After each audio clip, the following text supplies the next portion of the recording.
স্বাধীনতা দিবস হল ভারতীয় প্রজাতন্ত্রের একটি জাতীয় দিবস।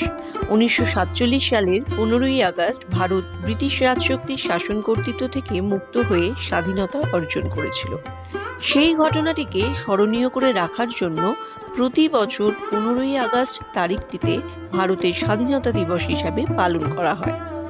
ভারতীয় জাতীয় কংগ্রেসের নেতৃত্বে প্রধানত অহিংস, অসহযোগ ও আইন অমান্য আন্দোলন এবং বিভিন্ন চরমপন্থী গুপ্ত রাজনৈতিক সমিতির সহিংস আন্দোলনের পথে পরিচালিত এক স্বাধীনতা আন্দোলনে হাজার হাজার মানুষ শহীদ হয়েছেন। অনেককে দুঃখ কষ্ট স্বীকার করতে হয়েছে।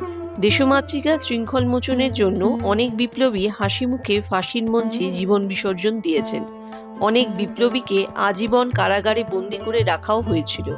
স্বাধীনতার ঠিক পূর্ব মুহূর্তে ব্রিটিশ ভারতীয় সাম্রাজ্য ধর্মের ভিত্তিতে বিভাজিত হয় এবং তার ফলে ভারত ও পাকিস্তান অধিরাজ্যের জন্ম ঘটে। দেশভাগের সময় সাম্প্রতিক দাঙ্গায় প্রচুর ক্ষয়ক্ষতির ঘটনাও ঘটে।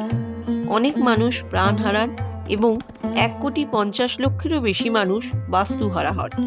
1947 সালের 15ই আগস্ট জওহরলাল নেহেরু ভারতে প্রথম প্রধানমন্ত্রী পদে শপথ গ্রহণের পর দিল্লির লালকেল্লায় লাহোরি গেটের উপর ভারতের জাতীয় পতাকা উত্তোলন করেন।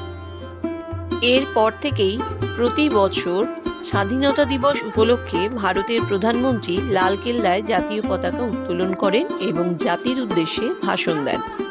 জাতীয় পতাকা উত্তোলন, প্রভাত ফেরি, কুচকাওয়াজ ও সাংস্কৃতিক অনুষ্ঠানের মাধ্যমে সারা দেশে স্বাধীনতা দিবস পালন করা হয়।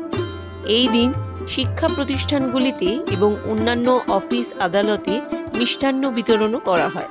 কিন্তু এটি একটি জাতীয় ছুটির দিন হওয়ার দরুন সর্বত্রই পঠন পাঠন ও কাজকর্ম বন্ধ থাকে।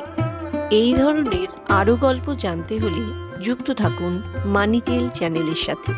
নমস্কার।